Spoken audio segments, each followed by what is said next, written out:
Olá, olá, você que nos ouve e nos assiste, está começando o Toco e Teco, o seu podcast semanal sobre NBA e NFL. Seja muito bem-vindo ao nosso episódio de número 75. Eu sou o Jonas Faria e junto comigo está ele, Juan Grings. E aí, Juan, tudo bem? Bom dia, boa tarde, boa noite? Bom dia, boa tarde, boa noite, Jonas. Bom dia, boa tarde, boa noite para também quem nos ouve, para o Jonathan, que completa essa mesa virtual. Não tá tão bem assim. Hoje tô com muita dor no siso, né? É. Hoje do nada começou a doer, então eu tô. Provavelmente vão perceber minha voz um pouco mais cansada, um pouco mais apática. Já peço perdão desde agora, porque tá difícil falar.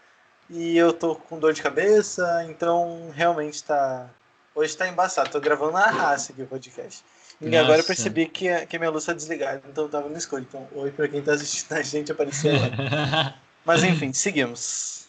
Ah, cara, é isso. Não precisa se desculpar, não. Dor de dente é uma parada assim que é pior do que, sei lá, mano. Acho que é a pior dor que deve existir, assim, na vida de uma pessoa e eu não desejo isso pra ninguém mesmo. Graças a Deus, eu não tenho mais nenhum dos meus 4 sisos, então fica a dica, tá? Arranque. É, pode Tire o crer. seu juízo.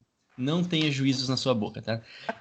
E junto conosco aqui, outro que não tem juízo na sua boca, né? É Eita. um que fala muito e fala bem e não mede esforços pra falar muito. Enfim, Jota Mumbach, e aí, cara, tudo bem? Que apresentação, hein? Tudo bem, O cara é Jonas? demais. Espero que vocês também estejam bem, assim como todo mundo que nos acompanha, tanto por podcast como pelo vídeo também.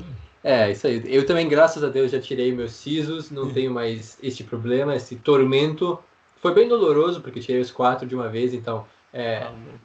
Eu não sei se é melhor tirar os 4 de uma vez ou fazer de 2 em 2, não sei exatamente, mas é uma situação bem complicada. Você fica uns 2 dias com a bochecha parecendo, sei lá, parecendo o Kiko. Ou então o fofão da carreta furacão. Mas eu acho que fica bem parecido mesmo. Já que você comentou sobre. Não, deixa pra lá, vamos pro podcast, né? A gente tá falando demais, senão a gente vai ficar em assunto aleatório até amanhã e não vai falar do que interessa, que é basquetebol. Exatamente, cara. E assim, também só fazendo a forma como eu arranquei, eu tirei um diante dos sisos, depois eu arranquei 3, cara. Foi também. Não Ah, existe regra pra arrancar. Eu tirei em 2016 um, depois só em 2018 fui arrancar os outros 3, cara. Uma coisa absurda. Mas aproveitando a deixa, Jonathan, não tem deixa nenhuma, né? Só porque eu tô falando. Mas, Jonathan Mumba, qual é que é a ideia no podcast do Toco e Teco? Fala pra gente. aproveitando a deixa, agora sim. É. Então, a ideia do Tocoteco é justamente trazer os principais destaques do futebol americano e do basquete da terra da Raymond James Financial. Acho que para NBA não faz tanto sentido, né? Mas essa semana então foi o Super Bowl, né? A final da NFL, e foi realizado lá então no estádio, né, do Raymond James Stadium, que é o estádio dos Bucks. E essa empresa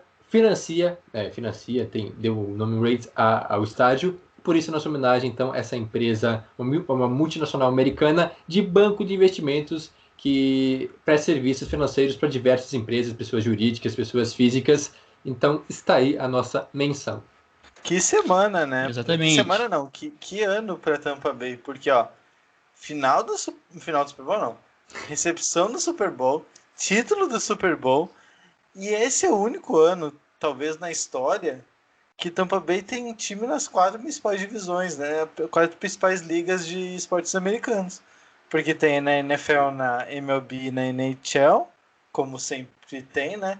E tem na NBA também, né? O Toronto Raptors está jogando em Tampa Bay nessa temporada por causa da pandemia. Então, um bom ano aí para a população de Tampa Respira o Bay. esporte. Respira o esporte, tá Isso, louco. não só por sediar também, mas também por vencer, porque o Bucks Isso. foi campeão na NFL, o Tampa Bay Lightning foi campeão na NHL e o Tampa Bay Rays chegou até a final na MLB, acabou sendo derrotado, mas ou seja, em 3 ligas o time chegou na final. Na NBA não sei se dá para dizer que se o Raptors chegar seria o time de Tampa Bay, mas tem isso daí. Acho difícil que aconteça, mas tem a possibilidade. Cara, é uma coisa maravilhosa, né? Realmente, não é momento do merchan, mas aproveitando a deixa, né? Se você também se interessa por futebol americano, escute lá o nosso podcast, porque essa semana também foi especial por conta do Super Bowl, né? É o maior evento desse momento que a gente estava vivendo, ainda está longe das finais da NBA. E se você não curte NFL, dá uma chance, tá? Vai lá ouvir que o podcast também tá bem legal, então aproveite. No mais, neste podcast agora nós falamos de NBA e na mesma qualidade como o da NFL. Rodrigues, quais são os destaques do episódio de agora? A gente vai falar então do Sacramento Kings, que vem numa sequência muito boa. E é óbvio que só porque a gente vai falar do Kings hoje eles vão perder, eles têm jogo hoje à noite, então já deixa aí de sobreaviso, certo que eles vão perder, então. Mas a gente vai tentar fazer com que o podcast não envelheça rápido, prometo.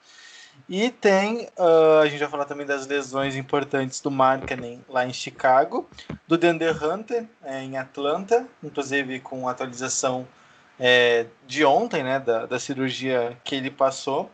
E também a gente vai falar da troca do Derrick Rose para os Knicks.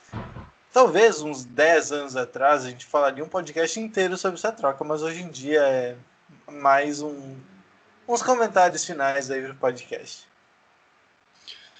Muito bem, então, e vamos dar início, né? Início a uma das notícias boas, né? Realmente é um momento bom. É sempre legal falar de times que estão numa maré crescente, né? Eu lembro que no início da temporada, quando a gente foi fazer algumas prévias, a gente não foi lá tão fiel assim aos Kings, né? Mais uma vez a gente falava, nossa, reconstrução, e tem peças importantes, mas também não sabe como vai se comportar. A gente foi bem, até mesmo, acho que conservador, né? Talvez essa é a palavra, assim, conservador sem tantas ilusões, e também não queremos nos iludir. Mas quando tem destaque positivo, Assim como a a gente monarquia, fala. né? Exato. Por que assim como a monarquia? Porque é o Kings. Ah, Oh. exatamente. Então vamos falar, né? Vamos falar dos reis de Sacramento, por que não? Mas dos destaques principais, né? A gente pode falar que o Luke Walton tem feito um trabalho muito bacana, né, na equipe dos Kings, realmente explorando e tirando o que ele consegue de melhor, tanto do De'Aaron Fox, do Buddy Hield, do Marvin Bagley, e parece que, pelo menos nessa primeira etapa da temporada, o time dos Kings está bem dentro do vestiário, né? Está bem entre eles. Ainda tem 12-11, né? 12 vitórias, é um recorde positivo, e 12 vitórias e 11 derrotas no momento, bem equilibrado, mas é que conseguiu dar um salto muito grande, né? Conseguiu vencer várias partidas seguidas e partidas convincentes, né? A gente estava até falando que a última derrota que ele sofreu nessa crescente foi uma derrota de 1 ponto contra o Celtics, né? Não, foi contra o Miami, né? Foi contra o Miami, acho que foi contra o Heat, de 1 ponto apenas. Lá, o que tá dando certo realmente? Qual é que foi a engrenagem para o Kings tá bem do jeito que está? Isso. Então, só para contextualizar, atualmente são 4 vitórias consecutivas. 4 vitórias consecutivas acontece durante a temporada. Vários times conseguem engrenar uma sequência assim, porque, enfim, calendário, às vezes faz uma viagem para uma região com times mais fracos, acontece. Mas a gente precisa levar em consideração quem são esses adversários, que daí a gente consegue ter uma dimensão do feito, né, dos Kings. Então, nos últimos 4 jogos, eles venceram o Pelicans, bom, que não é o grande time, né, um senhor time, mas é um adversário direto se eles estão querendo pensar em playoff. Foi fora de casa também, o que torna um pouco mais expressivo. Aí depois, com alguma folga, né, eles jogaram na segunda e depois na quinta-feira contra os Celtics e venceram também, aí já em casa. Depois receberam o Nuggets e venceram também por 119-14. E daí depois viajou para Los Angeles, que nem é uma viagem tão longa assim, e venceu também os Clippers. Então são 4 vitórias consecutivas nesse cenário, se torna muito impressionante. E antes disso, eles também já vinham com uma sequência de vitórias. Eles tinham vencido 3 partidas contra Kings, Magic e. Contra Knicks, Magic e Raptors. E daí depois tinham perdido para o Heat por 1 ponto de diferença. Então, em 8 jogos, uma derrota apenas. 8 jogos, uma derrota apenas. Então, é uma boa sequência do Kings. E o que aconteceu? Primeiro, né, antes de tudo, a defesa melhorou. Eu lembro de quando. Acho que até estava escrevendo o Power Ranking da semana passada, né? Da última quinzena. Isso. Aham. Acho que eles ainda eram a pior defesa da NBA, mas por muito, assim. Era É, tipo. com 117,6 pontos, né? Tô dando uma conferida aqui Isso, agora. imagina ceder 117 pontos a cada 100 postes de bola. Isso é muita coisa. É muita coisa mesmo. Era coisa tipo de ser uma das piores, se não a pior defesa de Se todos os colocou tempos da aqui que é NBA. pior. É pior. É. Isso, seria a pior de todos os tempos. Então era muita coisa. E eles melhoraram, né? Nesse corte de 8 jogos que a gente vai abordar um pouco mais pra frente, eles conseguiram melhorar para nesse período ser a 12ª melhor defesa. Ainda não é uma defesa de elite, óbvio, mas nem dá para esperar isso. Então é um ponto. Começou aí. Então, a partir da defesa, porque o ataque ele é até consistente, porque ele tem peças interessantes no ataque, o De'Aaron Fox, o Buddy Hield, o Haliburton também, o Harrison Barnes. Então, peças de ataque eles têm, isso não é surpresa para ninguém, né? A gente já tinha falado, inclusive, na prévia da temporada, mas a defesa era preocupação. Então, eles conseguiram ajeitar a defesa por 8 jogos, né? Para ser uma defesa aceitável, mediana, e já foi suficiente para conseguir algumas vitórias importantes que recolocam os Kings na briga pelo menos pelo play-in.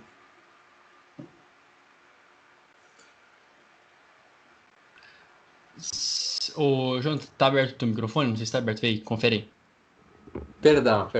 Eu mutei ele porque estava tendo muito ruído aqui, Eu vou mas mutar o meu também. Acho que tá tendo ruído.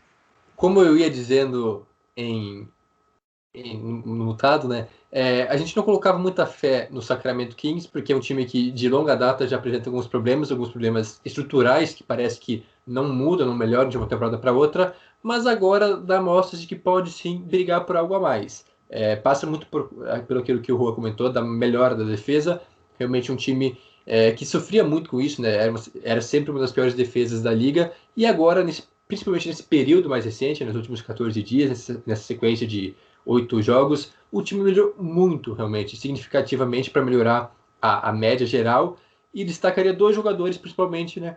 Que é o Buddy Hield e o Marvin Bagley, que talvez sejam os dois principais defensores desse time, e não só no time, mas no nível de liga também. Estão cotados entre os melhores nesse recorte de 8 jogos. O Buddy Hield é o sexto melhor defensor, com uma média de 109,4. É meio difícil explicar, né?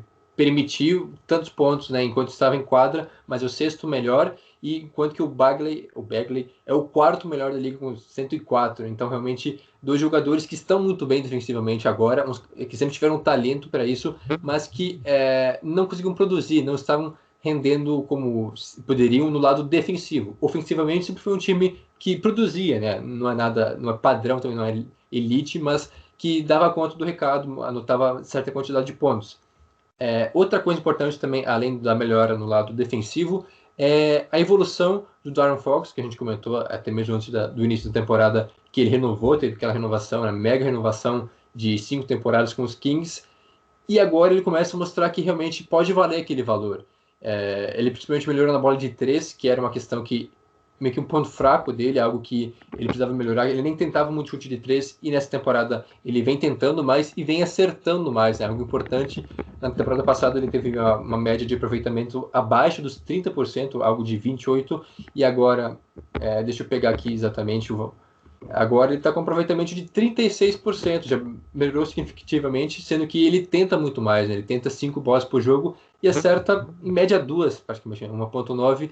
Então a melhora na bola de 3, e não só na bola de 3, mas no aspecto geral ele começou a pontuar mais, melhor também defensivamente. Então, com a melhora do seu principal jogador, né, do astro da franquia, e também na parte defensiva, sendo um time que toma menos pontos agora, o Kings embalou, pelo menos nessas últimas semanas. E é legal falar disso, né? Que o Kings embalou, porque se a gente for pegar para ver rapidamente, né? Como se a temporada acabasse hoje, o Kings estaria lá, né? Sétimo colocado ali, atrás do Blazers, na frente do Nuggets mesmo, na frente do Nuggets, do Warriors, do próprio Rockets, enfim, que para essa temporada também é título de comparação. não se pode falar tanto, mas é realmente um trabalho muito bem feito nesses últimos dias. E eu acho que assim, quando olha para o De'Aaron Fox, pelo menos na minha visão, e evoluiu, deu um salto tão grande de produção, né, com seus 23 pontos, ele também é o líder em assistência, com 6,5, acho que é 6,5 mesmo, ele é o líder, rebotes também, pegando bastante rebote por jogo. Tudo isso facilita demais para que outros caras, tipo, eu vejo o Haliburton, ele possa também fazer o jogo dele, né? Ele que é também novato, fica mais fácil para o Bagley se demonstrar um jogador bem melhor defensivamente, o Buddy Hield. Então, assim, é como um todo, o momento que os Kings vêm pela frente, talvez assim, não seja aquela reestruturação que a gente imaginava que fosse acontecer, porque a gente pensa assim, a reestruturação que duraria uma temporada, mais outra temporada sem respostas, talvez para pensar de novo em mais jogadores na temporada que vem, mas não, realmente com as peças que tem, e eu acho que passa muito pelo mérito do próprio treinador, né? O que se circula na mídia americana é a forma como o Luke Walton cobrou eles, o Buddy Hield, cobrou o De'Aaron Fox, publicamente cobrou eles, né? Até mesmo em entrevistas, colocando assim, não digo assim, sendo incisivo, mas com jeito eles contra a parede, entende? Sem ao mesmo tempo impor demais, mas dando responsabilidade para eles e deixando eles jogar. Então isso passa também por um mérito de técnico, né? O Luke Walton tem feito um baita trabalho até esse momento na temporada, né? E hoje joga contra. Enfim, não sei se hoje vocês acham que perde pro 76ers, a gente tá gravando na terça-feira, mas se ganha do 76ers também, cara, e embala mais uma vitória, fica muito boa assim, a situação do Kings nesse quase meio de temporada, né? É um jogo bem difícil contra os Sixers, mas bom, não duvido, né? Eles já venceram alguns adversários bem difíceis também, então pode engrenar, ser interessante. Bom que você colocou a questão do treinador, porque era a próxima coisa que eu ia levantar aqui. Porque é a segunda temporada do Luke Walton, sendo que na temporada retrasada, ou seja, duas temporadas atrás, a antepenúltima temporada, não, a penúltima temporada, considerando a atual, o treinador era o Dave Jorger, que é um cara bem desconhecido, provavelmente está ouvindo, nunca ouviu falar o nome dele, mas ele ficou 3 anos em Sacramento, e pelo menos o último ano dele lá foi muito bom, porque foi o ano que o Kings chegou muito perto de verdade de chegar nos playoffs, e ele fazia o simples. Não inventou a roda, não criou um esquema tático maluco, não fazia jogadas que exigiam que os jogadores fossem gênios e grandes mentes pensantes. Ele basicamente dava a bola para o De'Aaron Fox correr, enquanto tinha o Buddy Hield aberto, tinha também o Bogdan Bogdanovic, que agora está no Hawks também, aberto de um lado, né, com o Buddy Hield do outro. O time espaçava, se fechassem para o De'Aaron Fox não conseguir infiltrar, ele achava o passe na zona morta ou na linha dos 3 pontos, que também era um arremesso bem confiável. Então era o simples, não tinha mistério nenhum. E o Kings, bom, quase chegou, se eu não me engano, foi até o 9º colocado. Teve uma vantagem bem grande para o 8º colocado, é verdade, mas era o time mais próximo, né? Dos não classificados, foi o time mais próximo da classificação dos playoffs, fazendo simples. Aí ele foi demitido, ninguém entendeu absolutamente nada da demissão dele, mas a gente está acostumado a ver os Kings fazerem bobagens administrativas, né? Eles têm sérios problemas em montagem de elenco, em gerenciamento de comissão técnica, então foi uma surpresa, mas não uma decepção, digamos assim, né? A tradução daquele meme. E aí chega o Luke Walton, na temporada passada, e ele tenta montar um esquema super complexo, onde todo mundo passa a bola e sempre acha o melhor arremesso, e a defesa é assim, e não funciona. Os Kings viveram bons momentos na temporada passada, é verdade, mas em geral foi muito decepcionante perto do que a gente esperava. Tipo, na maneira que os Kings chegaram perto na temporada retrasada, a temporada passada se esperava que eles fossem se não chegar nos playoffs, mas chegar mais perto ainda, de repente fazer uma pressão ainda mais no oitavo colocado. E não foi o que a gente viu. Foi bem decepcionante nesse ponto. Aí, já se imaginava que o Luke Walton seria demitido, mantiveram, apesar de toda a treta com o Buddy Hield. O Buddy Hield pediu para ser trocado, foi parar no banco, perdeu espaço no time, né? Foi bem ousada essa medida do Luke Walton, comprou essa briga. Buddy Hield teve que aceitar, teve que contribuir do banco em boa parte dos jogos. E esse ano, Buddy Hield voltou a ser titular, o Bogdan Bogdanovic saiu do time, né? Se tornou um agente livre e foi jogar no Atlanta Hawks. Eles conseguiram draftar o Haliburton, que caiu no colo deles, que foi um excelente acréscimo. E bom, como o Jonas falou, né, o que se tem notícia de lá, da imprensa local, é que os jogadores compraram essa ideia, que o Luke Walton meio que fez as pazes, digamos assim. O time está acreditando nas ideias dele, mas ao mesmo tempo a gente vê um Kings mais próximo desse que eu falei da temporada retrasada. É um time que corre mais, que joga mais em transição, que também cuida mais da bola, não tenta passar tanto. Né? Ano passado teve muito problema com o turnover por causa das jogadas muito elaboradas, então isso é mais simples, é mais direto. E quando você tem o De'Aaron Fox e corre, né, e é um time veloz, é meio caminho andado para o sucesso, porque é provavelmente o atleta mais rápido da NBA e ele é muito bom na infiltração. Então, bola no De'Aaron Fox, correria e ele acha os jogadores que estiverem bem posicionados. Um foguetinho humano o De'Aaron Fox. Mas quanto ao Luke Walton, é um cara que também precisa se provar, né, como treinador, porque, para quem não lembra, ele era um assistente técnico nos Warriors, inclusive ele fez um bom trabalho lá, tanto que ele acabou se tornando o treinador principal depois, nos Lakers, mas ele liderou o time durante um bom tempo, né, quando o Steve Kerr acabou passando por uma cirurgia, ele ficou uns 40 jogos no comando dos Warriors e fez uma boa campanha, né, um bom trabalho nessa época. E aí depois ele se tornou o treinador principal nos Lakers em 3 temporadas, treinando em Los Angeles entre 2016 e 2018. Não foi para os playoffs nenhuma vez, teve campanhas negativas, né? Inclusive ele nunca teve uma campanha com mais vitórias do que derrotas na carreira como treinador. Essa é a 5ª temporada dele, as 3 primeiras nos Lakers e agora as 2 últimas, então a passada e esta atual nos Kings. Então ele tem que se provar agora, tentar uma boa campanha com os Kings e para os playoffs, porque esse time também está muito tempo distante da pós-temporada e ele precisa mostrar um trabalho mais efetivo, assim como ele fez como assistente lá ainda em Golden State. Veremos agora, por enquanto, realmente essa ideia de apostar mais no simples, sem querer reinventar a roda, tem funcionado, tem melhorado, e algo importante também que eu não queria deixar passar, é que é um time muito, como eu posso dizer, constante. Não teve muita questão de trocar jogadores, porque os titulares sempre estiveram disponíveis. Para se ter noção, em 23 jogos até agora, Isso. em apenas um não foi o mesmo time. Nos outros 22, o time base se manteve, que seria então o De'Aaron Fox, o Harrison Barnes, o Marvin Bagley, o Buddy Hield e o Richaun Holmes, que foram titulares em todos os jogos, só num que o Holmes não atuou, e aí então o Haliburton entrou como titular naquele jogo. Mas então essa constância do time titular acabou beneficiando muito o time, que inclusive é o segundo melhor quinteto da liga. Essa estatística é bem interessante.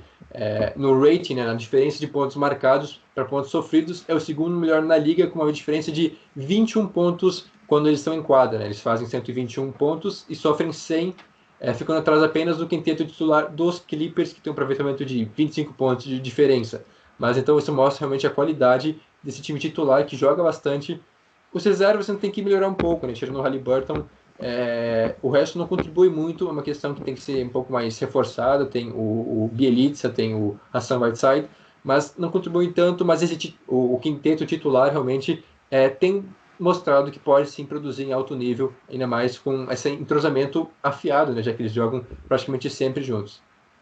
Isso é talvez a coisa mais importante, né? O quinteto titular está se mantendo saudável e até um dos destaques, né? Daqui a pouco a gente vai falar sobre as lesões, daqui a pouco, no segundo momento. Mas hoje, então, olhando para o Kings na 7ª colocação, assim, vocês colocariam que, vai se classificar para os playoffs, tem chances reais, assim mesmo, de manter a fase boa, pensando que ainda embaixo tem os Nuggets, tem os Warriors, Rockets, Grizzlies, Pelicans, Mavs. tem uma galera ainda, né? Mas enfim, os Mavs, lógico que não, mas enfim. Vocês acham que o Kings tem condição de segurar mesmo com o quinteto que possui, mesmo sem um banco efetivo, a classificação para os playoffs? Eu tava falando com o Jonathan até antes de entrar no ar, que quando a pergunta é essa, eu sempre tento pensar quem ficaria abaixo. E assim, quem ficaria abaixo na minha cabeça, certo, os Wolves, né, que é bem complicada a situação deles, a não ser que o Towns volte jogando muito bem. O Thunder, que até eles estão jogando bem, perto do que se esperava, mas não vão ter gás para ficar no play-in, pelo menos a minha opinião. Esses dois certos. Aí, times que podem ficar abaixo. O Pelicans possivelmente pode ficar abaixo. Não acharia absurdo, mas eles têm melhorado agora de uns jogos para cá. Inclusive, desde que perderam para o Kings, eles já têm 3 vitórias consecutivas. Os Grizzlies, que vem numa decadência, já são 4 derrotas consecutivas. Inclusive, a gente deu uma secada nos caras, né? A gente elogiou eles e depois foi meio que ladeira abaixo. Mas faz parte do jogo, então é um time que pode ficar abaixo. O Rockets, que tem jogado bem, só que o que se imagina pro Rockets não é que eles vão manter o time, inclusive até a trade deadline. É bem provável que eles troquem Boladipo, que eles troquem do PJ Tucker, que eles troquem os jogadores, esses aspirantes, os jogadores que não devem ficar para a temporada, por pelo menos uma escolha de draft, um jogador mais jovem, entendeu? Então é possível que esses jogadores saiam. Então eu não acharia absurdo o Rockets ficar abaixo do Kings. Então aí a gente já tem de 4 a 5 times. E como são 10 que vão para pós-temporada, no caso o 10º para o play-in, não é absurdo pensar. É difícil, mas não é absurdo. É difícil cravar, né? Ainda mais porque realmente os times são meio que volúveis, eles mudam bastante assim de um mês para o outro, às vezes até de semana para outra. É o time que estava muito mal, perdendo 3 jogos em sequência, vai lá e ganha 5. Mas eu concordo com o Juan. Eu acho que esses times aí que ele citou podem terminar abaixo. Hoje tem os Mavericks que não estão jogando muito bem, mas que tem talento, né? Tem capacidade para melhorar e superar o Kings. Na frente talvez tem o Spurs que faz uma grande campanha, mas também não é um time tão bom assim, é um time já mais limitado, sem tantas opções. Dá para imaginar terminar entre os 10. Eu acho arriscado colocar, até porque se a gente disser que vai, é praticamente uma zica automática. A gente vai falar que eles vão bem, eles vão perder os próximos 5 jogos, e eu não quero realmente que isso aconteça, porque, como eu disse, é um time simpático, aquele time de cidade menor, assim, não tão tradicional, um time que sofre muito, né? É uma sofrência desgraçada lá em Sacramento, então vou torcer para que sim, mas também não vou cravar que o Kings termine entre os 10 melhores. É tão louco, né, que é uma cidade menor e mesmo assim é a capital da Califórnia, né? A gente não para notar como que é diferente, né, a questão de esportivas, assim, cidades esportivas nos Estados Unidos. Mas, assim, torcedor dos Kings, sabe, fazendo aqui nossa meia-culpa, não é nossa culpa, tá? Exatamente, não é nossa culpa se o jogo virar, no sentido negativo, tá? A gente só tá noticiando aquilo que tá acontecendo. Então, por favor, continue conosco, mesmo que alguma coisa de ruim aconteça. Se der muito bom, aí sim é nossa culpa, porque a gente falou que tá jogando muito e realmente tá jogando pra caramba. Gente, se gostaria de dar mais um destaque, esqueci de alguma coisa, algum outro ponto dos Kings que vocês gostariam de destacar? Uma coisa Não, que, isso, passou mesmo? Acho que Então isso. tá, né? Já que vocês me. Né? Qualquer coisa, né? Teremos tempo, né? Pode me chamar. Enfim, se esqueceu. Mas enquanto isso, a gente faz o merchan. Também sempre tão importante quanto isso. O Toco e Teco tá bombando, né? Na mesma vibe que o Sacramento Kings. Estamos com texto, estamos com vídeo. Tá uma coisa maravilhosa. No nosso Medium, por exemplo, medium.com/tocoiteco, você pode conferir todos os nossos textos e principalmente a atualização quinzenal do Power Ranking, né? Por exemplo, os Kings foram colocados na 20ª classificação geral no último Power Ranking. Vamos ver como é que vem aí daqui uma semana e meia, né? Uma semana e meia, 2 semanas. Não, agora né? é terça-feira Já essa agora. semana Na agora? próxima, semana que vem, na real. Semana que É vem. isso, vamos ver. Se não perder, com certeza vai subir mais um pouquinho, né? Se não perder agora os Sixers, enfim, tem mais algumas partidas importantes. Então confere lá. E se você curte NFL, também tem bastante texto sobre a NFL no medium.tocoiteco, medium.com/tocoiteco. E no nosso Twitter e Instagram, @tocoiteco, você fica por dentro de todas as nossas atualizações. E agora, no nosso Facebook também. Tudo que a gente produz, principalmente, a gente joga lá direto. No Insta a gente não coloca tanto para não saturar o feed. Mas lá no Facebook, assim, com certeza tá produzindo. A nossa newsletter semanal, tocoiteco.substack.com, tá voando também. Não deixe de assiná-la. É gratuito na nossa bio, tanto no Twitter como no Instagram, e de ouvir esse podcast, se quiser lembrar também, no Spotify, no Apple Podcasts, no Stitcher, no Google Podcasts. E se nós não estivermos lá, por favor, mandem aqui uma nota pra gente estar lá também no teu player de preferência. E por último, você que está nos assistindo no YouTube, não se esqueça de deixar aí o seu like, de se inscrever no canal, ativar as notificações. E se você está ouvindo esse podcast, também dá uma pausinha, corre lá no YouTube para se inscrever no nosso canal. É isso. Passamos então do nosso momento merchan. E agora a gente vai falar um pouquinho de notícias não tão boas, né? Também notícias impactantes, mas de lesionados, jogadores que estiveram lesionados na última semana. E o primeiro aqui do nosso destaque é o Lauri Markkanen, porque assim, ele sofreu uma lesão, uma entorse no seu ombro, tá desfalcando o Chicago Bulls aí por 4 semanas, e é um desfalque importante, né? Não dá para dizer que é um desfalque importante, porque no resumo da ópera, os Bulls já estão sem o Wendell Carter, estão sem o Otto Porter Jr. também, e agora sem o Canning, meio que, assim, o Markkanen vai jogar como que um small ball full, né? Vai ter que se virar com o que tem o Bill Donovan, ele vai ter que fazer realmente tirar coelhos da cartola. Ainda tem jogadores muito bons, mas sem principalmente o Wendell Jr. e também o Otto Porter Jr., mais agora o Markkanen, a situação do Bulls pode se complicar um pouquinho na Conferência Leste. O que vocês acham aí a respeito? O que falar a respeito da lesão aí do Markkanen? Isso, é só um dado interessante que o Markkanen e o Wendell Carter, eles formam uma dupla desde 2017. O Markkanen foi draftado em 2016 e o Wendell Carter em 2017. Então eles são bem jovens ainda na liga. E era, né, inicialmente era, bom, a dupla do garrafão para o futuro do Bulls, porque também são dois jogadores de quem se espera muito. Só que de lá para cá, desde o draft 2016. do Wendell Carter, né, desde a estreia dele, que foi quando os dois começaram juntos, foram 169 jogos do Bulls, e eles jogaram juntos apenas 69 jogos. Ou seja, eles perderam 100 jogos, ou porque um estava lesionado, ou porque outro estava lesionado, ou porque os dois estavam lesionados. Então, 100 jogos, ou seja, a gente já vai para a terceira temporada da dupla, e somando todos os jogos dessas 3 temporadas, ainda não deu uma temporada completa deles jogando junto. E não estou falando nem de trio, de quarteto, que é difícil reunir, estou falando de uma dupla.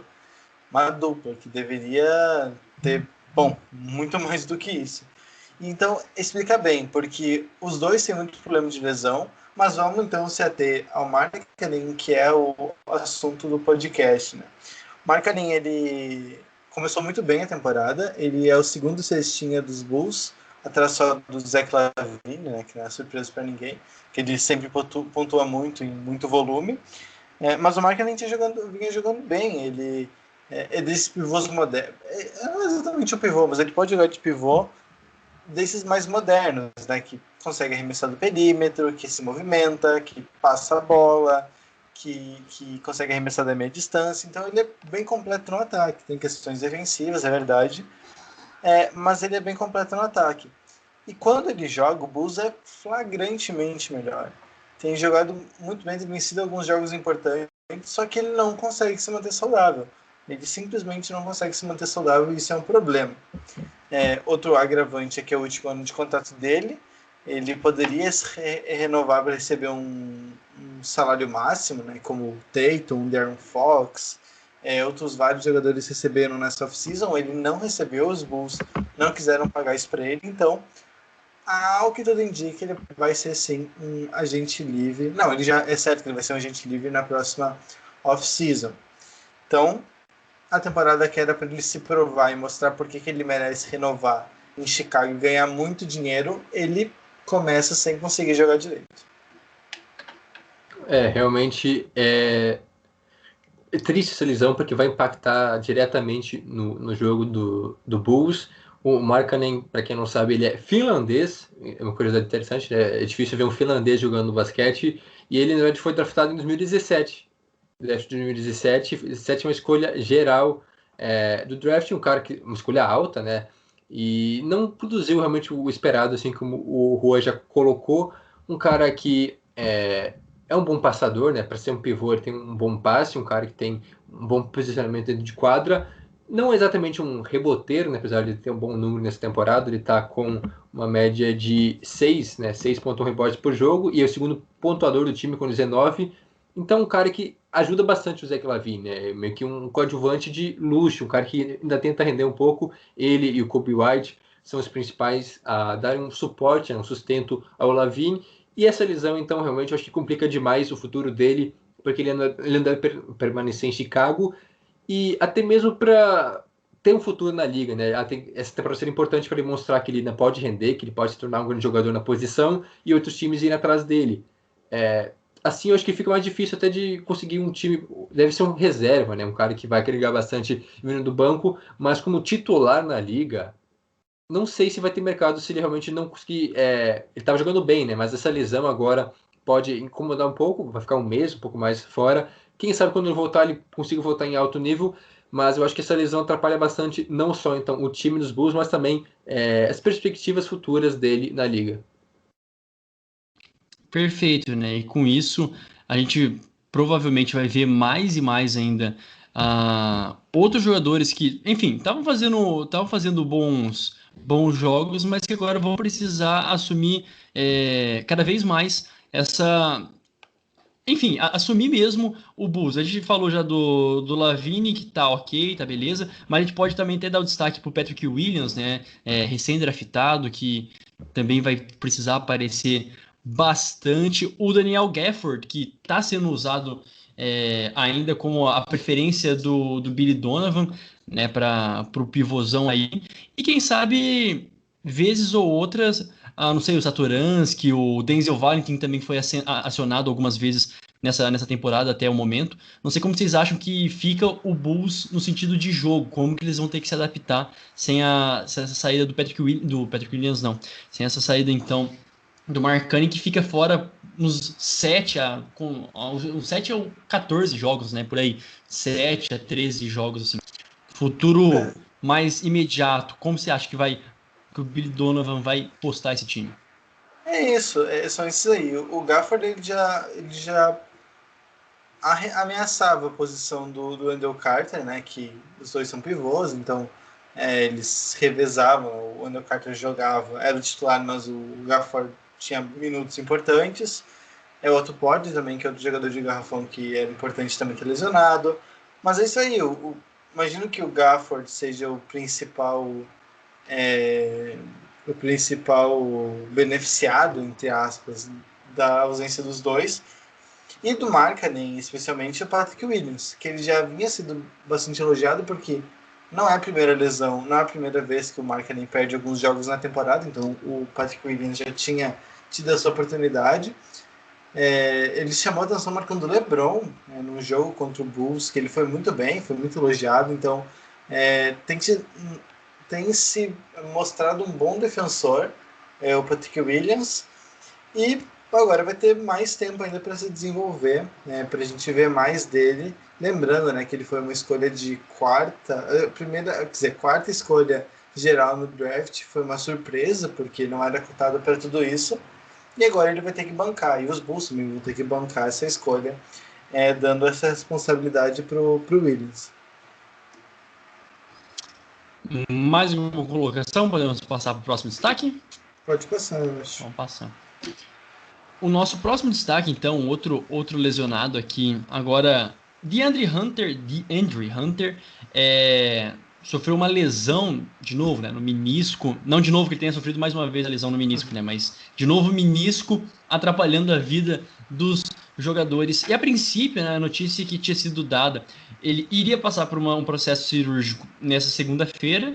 Ele passou por esse processo cirúrgico e talvez ficasse fora 2 semanas. Mais uma notícia um pouco mais recente da CBS, confirmou que ele fica fora de 7 a 10 semanas, senhoras e senhores. Então é bastante tempo sem o DeAndre Hunter, que também vinha muito forte na equipe do Atlanta Hawks. E, cara, vai ser uma perda sentida, né? Não adianta. Ele tava dando um grande passo mesmo nessa temporada, era 17,2 pontos por jogo, 7,5 rebotes, mais de 2 assistências. Tava fazendo um baita aproveitamento, sim, jogando muito pelo Hawks, e agora desfalca por muito tempo, né? Se não me engano, não sei nem se joga então mais na temporada, né? Fazendo as contas aqui Não, rapidinho. Acho joga, que é só o joga. final mesmo da temporada, né? Deixa eu ver. Não, Né? ele fica fora até o All-Star Game, mas depois ele volta, ele vai ter ainda. É. Ele vai ter umas boas semanas aí pra jogar. Vai ter, sei lá, meia temporada ainda pra jogar. Eu acho. Ou tô viajando muito, mas vai ter quase meia Vou temporada. confirmar aqui. Vou confirmar aqui. Dá uma apurada aí, mas eu acho que vai ser quase isso, ou talvez um terço, enfim. Mas, sobre o Hunter é bem triste, porque ele tinha melhorado muito da última temporada para essa. Ele já era titular, mas o Hawks da temporada passada não queria nada, né, na real. Ou até eles queriam, mas não tinham condições. E nessa temporada, então, eles investiram pesado, trouxeram Gallinari, Bogdanovic, Rajon Rondo, Chris Dunn, eles reforçaram bem o Capela também. Só que todos esses, ou quase todos esses, estão se lesionando, né? O Gallinari está lesionado, Tá feia a o Chris coisa. Dunn está lesionado, o Bogdanovic está lesionado. Então, tipo, O eles reforçaram Congo, muito. Isso, exato. O Congo, né? Foi escolha a quinta escolha geral, se eu não me engano, sexta, eu acho. Sexta escolha do Hawks e não tá jogando também, então tá bem complicada a situação lá em Atlanta. Mas eu me arrisco a dizer que a lesão mais sentida dessas todas é justamente a do Hunter. Não porque ele seja o melhor tecnicamente, talvez até seja, mas não por isso, mas porque ele estava jogando muito bem. E muito mais do que pontuar 17,2 tem 17,2 pontos de média na temporada, tem deixa eu pegar aqui, tem 36% de arremesso, de aproveitamento dos arremessos do perímetro, também uma taxa bem alta pro Hunter. Ele era o melhor defensor do time, né? Ele era o grande defensor da equipe, porque ele já tinha conseguido ser na temporada passada. Talvez não um grande defensor, mas um bom defensor na temporada passada. Nessa ele estava se consolidando como o grande defensor do time, né? O defensor do perímetro do time. E agora eles perdem, não tem reposição, vai ser muito provavelmente, tem sido já, né? Que ele já está há algum tempo fora. Tem sido o Cam Reddish, que também foi escolha do ano passado, do draft de 2019, né? Não do ano passado. O draft de 2019 também tinha sido o Cam Reddish, que também se tinha muita expectativa, mas ele não está cumprindo tanto quanto o DeAndre Hunter. E fica esse sentimento amargo, né? Esse gosto amargo em relação ao Atlanta Hawks, porque foi um time que se reforçou muito, se reforçou bem, fez o que tinha que fazer, só que não está conseguindo contar com os caras. Exatamente isso. Trouxe muitos jogadores, muitos reforços, mas não estão jogando, né? O Gallinari, o Bogdanovic, o próprio Rajon Rondo também jogou pouquíssimo. Então, basicamente, o pessoal que já estava na temporada passada, né? A garotada. Lembrando que o Hawks tem um dos times mais jovens, é um dos núcleos jovens mais importantes da liga. E é isso aí, o Troy Young, o John Collins, que também está fazendo uma baita temporada, mostrando uma certa evolução. E juntamente, eu acho que esses eram os três principais, né? O Young, o Collins e o Hunter. Agora, por já não ter muita profundidade, né? Por ter vários jogadores no departamento médico, vai pesar ainda mais essa lesão do DeAndre Hunter, porque como o Robert comentou, o Cam Reddish não é um cara tão confiante assim, né? Um cara que vai entrar e vai fazer seu papel sem problema nenhum, sem falhas. Um cara que até contribui ofensivamente, mas defensivamente tem que melhorar algumas questões ainda, então pode pesar bastante o lado defensivo, que era um dos pontos fracos do Hawks já na temporada passada. O time foi até atrás de jogadores para melhorar a parte defensiva. Então agora, com esse monte de lesões, pode ser complicado, porque como já foi dito, o Hunter vinha sendo talvez o principal defensor desse time, o cara que era mais seguro, né, que era acionado para marcar os principais adversários. Vai ser difícil, veremos como é que o Hawks vai lidar então com essa ausência dele, que vai ser bem longa, né, vai ficar bom tempo fora. Nesse meio período, outros jogadores vão voltar, né, que são lesionados, pode dar um pouco mais de conforto, mas o Hawks, que não está tão bem assim, vou até pegar aqui a tabela, caiu Tá em bastante. sétimo, Tá em né? sétimo agora, com um recorde já negativo de 11 vitórias e 12 derrotas, estava bem melhor no início da temporada, e essas lesões vão meio que minando a campanha dos Hawks, e já fica um pouco mais ameaçado. É um time que não está tão instável assim, e tem times bons ainda atrás, por exemplo, o Raptors e o Miami Heat. Então é realmente uma lesão bem importante, né? Bem prejudicial para o time de Atlanta. Então ele provavelmente volta, na melhor das hipóteses, no início de abril, né? E já vai ter certinho marcado a virada, né, da metade da temporada. Mas é aquilo, né? Como volta também, né? Assim, é uma lesão meio complicada, né? Do joelho, então volta, tem esse tempo de recuperação. E como voltaria lá para abril? Porque o principal é isso. Lá, né, daqui 25, 35 jogos, que é a expectativa na pior das hipóteses, né, 35 jogos, aonde estará o Hawks, né, em que pé de briga ele estará então na Conferência Leste, né? Será que ele ainda vai ter a condição forte ainda de brigar pela, pela, pela classificação? E eu acho que aqui também vale da mesma maneira que a gente fez, antes de a gente passar para o nosso último destaque, então, da mesma maneira que a gente fez com os Kings. Se os Hawks, da maneira que tá, que é quase que igualzinho, tinha quase a mesma campanha do que o dos Kings, mas agora são 11 derrotas, 11 vitórias e 12 derrotas, né, ao invés das 12 vitórias do Kings, se eles ainda têm chances de conseguir a classificação ou manter aí a classificação para os playoffs. Não, tem sim. Eu acho que é bem tranquilo até pro Hawks, porque a tendência é melhorar, na verdade. Que é difícil o time ficar pior do que está hoje. Porque uma hora eles vão voltar, né? O Gallinari vai voltar, o Bogdanovic vai voltar. O Bogdanovic acho que até a previsão é para março. Alguma coisa assim. Então ele vai ficar ainda provavelmente todo fevereiro fora, e mais um pouco de março. Mas eles vão voltar. E diferente, né? É meio clichê ficar falando que o Leste é mais fraco. Porque o, o fraco do Leste realmente é mais amplo. Né? A gente tem que pensar muito para conseguir dizer quem são os times fracos do Oeste. Né? É muito difícil cravar alguma coisa. Mas do Leste a gente tem uma noção de times que pode pintar no play-in, mas a tendência é que não consigam. Então, eu acho que os Hawks conseguem, sim, pelo menos ficar no top 10 aí dessa temporada na conferência. Eu tinha mais alguma coisa para falar, cara, mas agora me fugiu total. Mas Você vamos vai falando lembrar, aí. cara, eu confio. Cara, se Eu voltar eu confio que você vai falo. Se lembrar. voltar eu falo. Concordo, eu acho Vai que o Hawks lembrar. tem um bom time, e no momento que os jogadores lesionados vão retornando, a tendência é só melhorar. E aí o time não tá tão mal assim, né? Porque ao contrário dos Kings, começou bem, e aí agora vem uma decrescência nas últimas semanas. Mas, como dito, acho que tem time sim, um time bom para brigar por essas posições aí de play-in, talvez. Difícil arriscar que vai terminar entre os 6 primeiros, mas play-in pelo menos o time deve pegar. Conseguiu lembrar, Juan? Não lembrou? De Não, maneira não alguma? lembrei, cara. Não lembrei. Cara, mas talvez, quem sabe, né? Talvez você lembre no nosso próximo destaque e o último Pode destaque, na ser. verdade, desse programa, né? Se tiver mais algum outro, depois pode voltar. Mas então, fechamos o momento lesionados, né? O momento sofrido.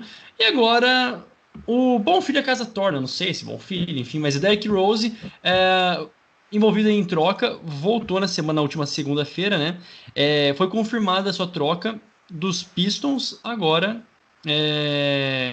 para os Knicks, né? E como é que vocês enxergam? Vem com bons olhos essa troca?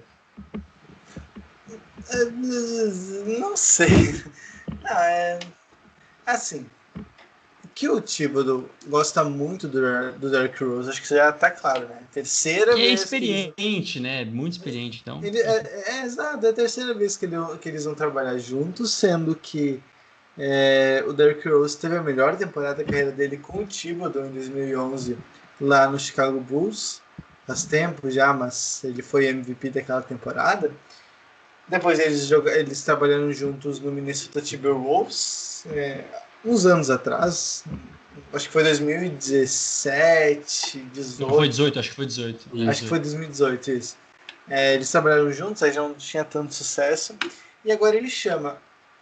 Nada contra o Derrick Rose, né? Acho que até ele compre um papel de liderança, né? Até porque tecnicamente ele não consegue entregar tanto como ele já entregou alguns anos atrás.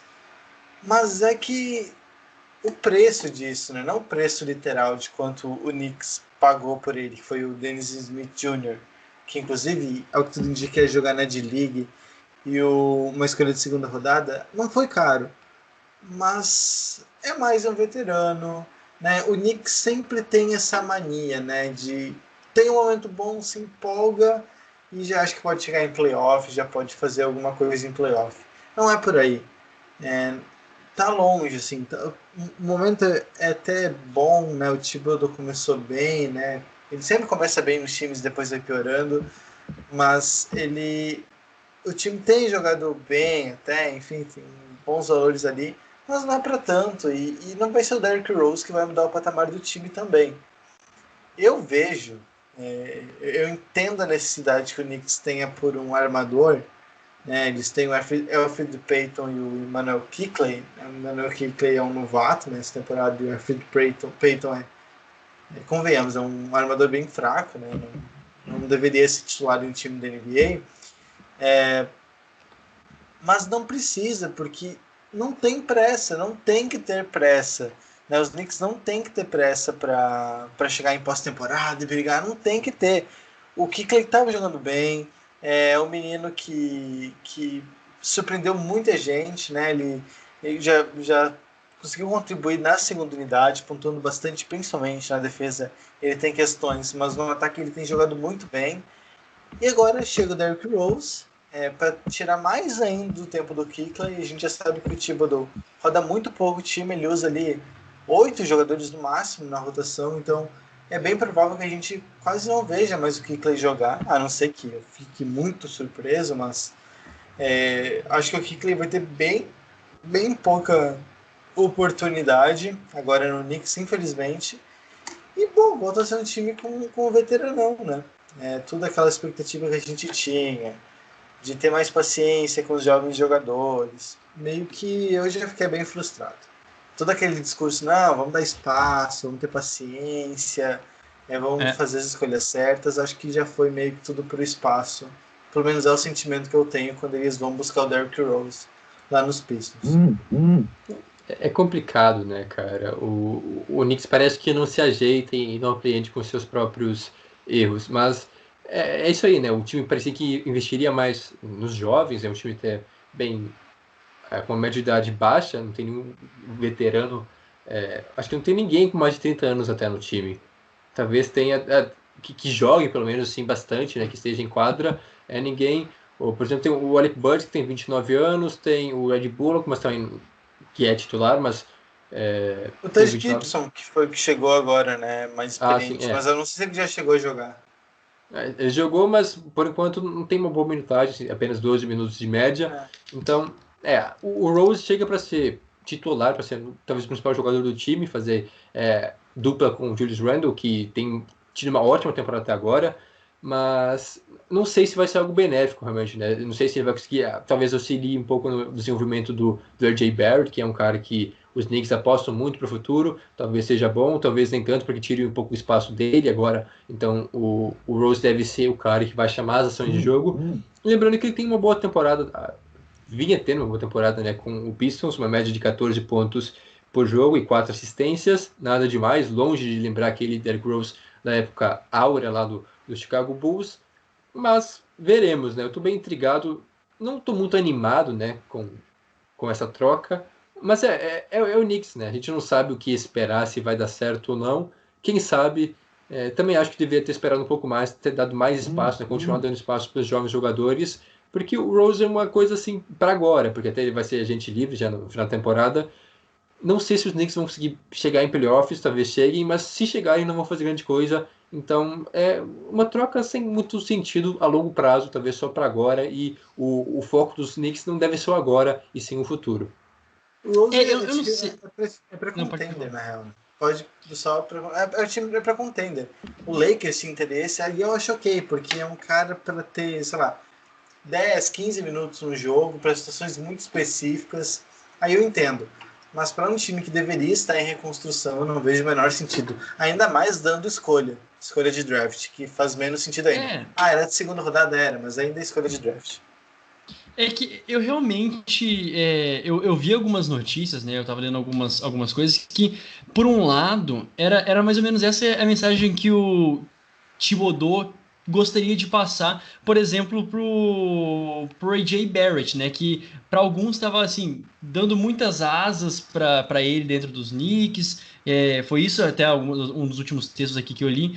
E colocar uma presença mais experiente dentro do vestiário para, enfim, tentar colocar esses caras na linha. Mas eu também não, ao meu ver, eu também não concordo com esse tipo de abordagem, porque o A.J. Barrett, tá, enfim, também é um dos grandes nomes dos Knicks, pelo menos é a história de amor dos Knicks, ao meu ver, nesse momento. Não sei se vocês concordam, assim, é um dos mais assim.